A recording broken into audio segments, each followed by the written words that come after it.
నమస్కారం, నేను మీ నిజం చంద్రబోస్. వెల్కమ్ టు నిజం మీడియా.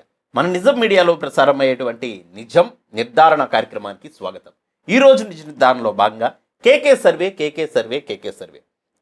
సర్వే ఎన్డీఏ కూటమి ప్రభుత్వం యొక్క పాలన ఏడాది గడుస్తున్నటువంటి సందర్భంగా ఒక సర్వే రిపోర్ట్ని రిలీజ్ చేయడం జరిగింది. అయితే ఈ సర్వే రిపోర్ట్ వచ్చిన తర్వాత రాజకీయ ప్రకంపనాలు మొదలైనవి అనేది 100% నిజం. అయితే మీరు ఇక్కడ గమనించండి, కొంతమంది ఏమో జగన్మోహన్ రెడ్డి గారే కావాలని చెప్పేసి కేకే సర్వే చేయించారని కొంతమంది అంటుంటే, అదే సందర్భంలో మరికొంతమంది చంద్రబాబు నాయుడు గారే కేకే గారి చేత ఈ సర్వే చేయించారని చెప్పడం జరుగుతుంది. అయితే మా నిజం మీడియా నిజాన్ని నిర్ధారించి చెప్పడం కోసం మీ ముందుకు వచ్చింది. కేకే గారు ఏవిఎన్ ఛానల్కి ఒక ఇంటర్వ్యూ ఇచ్చారు. అది కూడా వెంకటకృష్ణ గారు ఇంటర్వ్యూ చేసిన తర్వాత మనం ఒక నిర్ధారణకైతే రావచ్చు. ఏమని?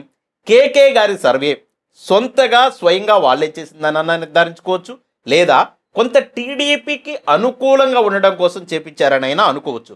ఒకవేళ టీడీపీకి కనుక అనుకూలంగా లేకపోతే ఆ సంస్థ, లేదా వైసీపీకి గనక దగ్గరగా ఉంటే ఏబిఎన్లో ఇంటర్వ్యూ అనేది జరగదు. వెంకటకృష్ణ గారు ఇంటర్వ్యూ చేసేటువంటి ప్రయత్నం చెయ్యరు కాబట్టి 100% వాళ్ళు సొంతగానే చేశారని మనం నమ్ముదాం. అయితే సర్వే ఎలా చేసినా ఏం జరిగినా కానీ ఇక్కడ కొన్ని అంశాలు మనకు బయటకు వచ్చాయి. ఎన్టీ రామారావు గారితోటి జగన్మోహన్ రెడ్డి గారికి పోలిక అనేటువంటిది ఈ సర్వేలో వెలువడింది. అది ఎలాగో ఏంటో చెప్పేటువంటి ప్రయత్నం చేస్తారు. చూడండి, ఇక్కడ మినిస్టర్ గా పవన్ కళ్యాణ్ గారు ఉన్నారు. ఇప్పుడు వెంకటకృష్ణ గారు మాట్లాడుతున్నారు. సచివాలయ వ్యవస్థ కావాలని మీరు అడిగారు కదా. సచివాలయ వ్యవస్థ ఉంది కదా, దాన్నే కాకపోతే కొంచెం అలా కాకుండా అదే నడిపిస్తున్నారు.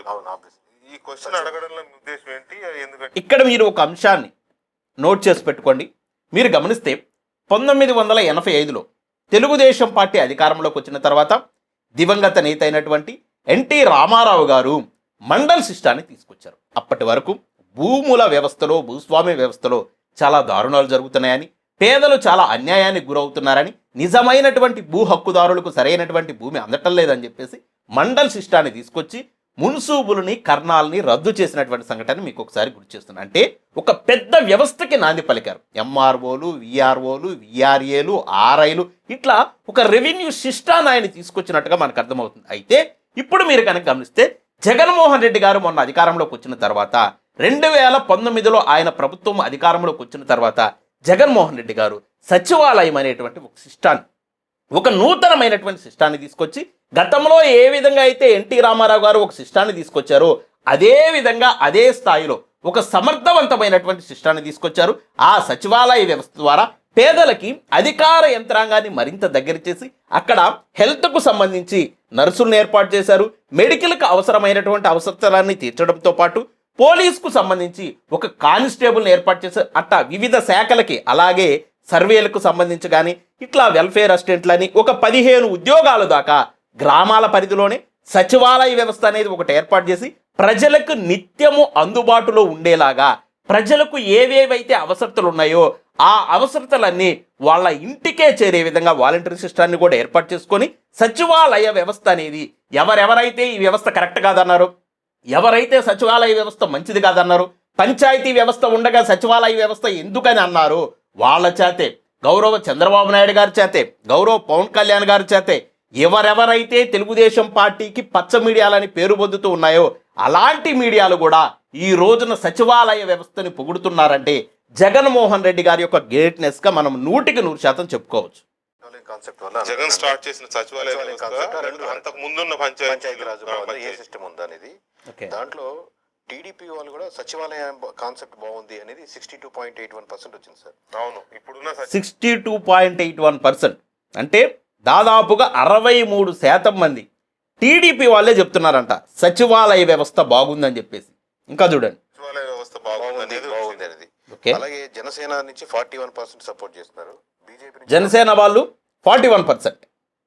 ఆబ్వియస్లీ వైఎస్ఆర్సీపీ హైయెస్ట్ ఉంది 68.23. సహజం. సో మొత్తం ఓవరాల్ గా యావరేజ్ చూసుకుంటే 61% మంది సచివాలయం కాన్సెప్ట్ బాగుంది, కంపారిటివ్లీ 22.26. ఇక్కడ టోటల్గా చూసుకుంటే 61% మంది.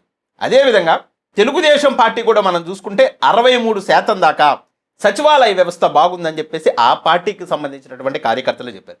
ఎప్పుడు ఒక నాయకుడు సక్సెస్ అయినట్టంటే, ఎప్పుడు ఒక నాయకుడిని ప్రజానాయకుడిగా మనం గుర్తించవచ్చు అంటే ఒక నాయకుడు చేసినటువంటి కార్యక్రమాలు ఆ పార్టీకి చెందిన వాళ్ళు ఎవరైనా సమర్థిస్తారు.